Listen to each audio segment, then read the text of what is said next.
प्रीता ने निकाल दिया शौर्य को जेल से बाहर और हो गई शौर्य के घर लूथा उसमें वापस ही। और निधि को बताएगा शौर्य जेल से बाहर निकालने वाली औरत प्रीता का नाम। जी हाँ दोस्तों, कुंडली भाग्य के आने वाले धमाकेदार एपिसोड में जब प्रीता रात को शौर्य के बारे में सोचेगी और मन में कहेगी कि शौर्य अभी छोटा है, इसलिए छोटे बच्चे इस उम्र में गलतियां करते हैं और शौर्य के फ्यूचर यानी कि भविष्य को कुछ न हो, इसके लिए कल मैं शौर्य को जेल से बाहर निकालने के लिए राजवीर को बताए बिना जेल चली जाऊंगी। तभी सुबह जब राजवीर पहले दिन अपने जॉब पर चला जाएगा और प्रीता जेल से शौर्य को बाहर निकालने के लिए पुलिस स्टेशन जाएगी, तभी पुलिस वाले इंस्पेक्टर प्रीता को देखकर कहेंगे कि जी आप बताइए आपको क्या काम है, आपको क्या शौर्य से मिलना है। तभी यह सुनकर प्रीता कहेगी हाँ मिलना तो है, लेकिन मुझे उसे जेल से बाहर भी निकलवाना है, उसकी बेल करवानी है। मैं ये केस वापस लेना चाहती हूँ क्योंकि अभी शौर्य छोटा है और छोटी उम्र में ऐसी गलतियाँ होती रहती है। यह सुनकर इंस्पेक्टर प्रीता को शौर्य से मिलने की परमिशन दे देंगे और कहेंगे कि पहले आप शौर्य से मिलकर आइए, फिर हम तय करेंगे कि शौर्य जेल से बाहर आएगा या नहीं। तभी जब प्रीता शौर्य के पास जाएगी और शौर्य को कहेगी कि बेटा अब तुम कैसे हो,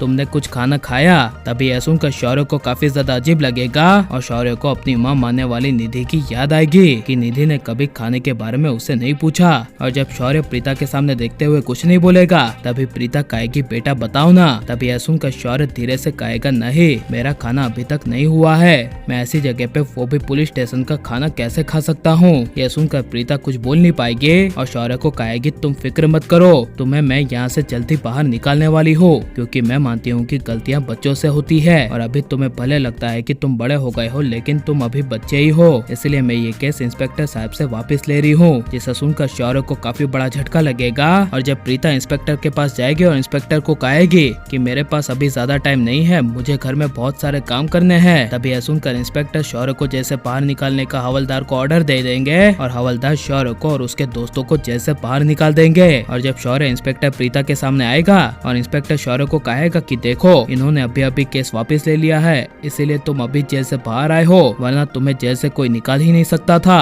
तभी यह सुनकर प्रीता के सामने शौर्य देखते हुए माफी मांगेगा और प्रीता को अपनी मासी बनाते हुए कहेगा कि प्रीता मासी आइंदा से मुझसे ये बड़ी गलती नहीं होगी, मुझे प्लीज माफ कर दीजिए। यह सुनकर प्रीता शौर्य को कहेगी बेटा ऐसे माफी नहीं मांगते, अभी तुम्हारी उम्र ही क्या है, और रही बात तुम्हारी गलती की तो वो तुमने अपनी गलती मान ली है ना, तो उसी में तुम्हारी माफी भी आ गई, सॉरी बोलने की कोई जरूरत नहीं है, अब तुम जाओ अपने घर, मॉम डैड और तुम्हारा पूरा परिवार इंतजार कर रहा होगा। जिसे सुनकर शौर्य अपने घर चला जाएगा और जैसे ही जब घर में शौर्य पहुंचेगा तभी काफी गुस्से से करण गेट के पास आएगा और घर की सबसे बड़ी दादी जब शौर्य की पूजा उतारेगी तभी शौर्य को दिए के धुएं से काफी ज्यादा तकलीफ होगी और जबरदस्ती घर के अंदर आ जाएगा। जहाँ पर करण जब शौर्य को ऐसा करते हुए देखेगा तभी करण को शौर्य पर काफी ज्यादा गुस्सा आएगा, इसलिए करण काफी गुस्से से शौर्य के नजदीक जाएगा और शौर्य को कहेगा तेरी प्रॉब्लम क्या है, तेरे अंदर कोई संस्कार नाम की चीज भी है क्या नहीं, हमें तुम्हें क्या बनाना था और तू क्या बन गया, यह सब हमारी गलती है। यह सुनकर शौर्य कुछ भी बोले बिना अपने कमरे में चला जाएगा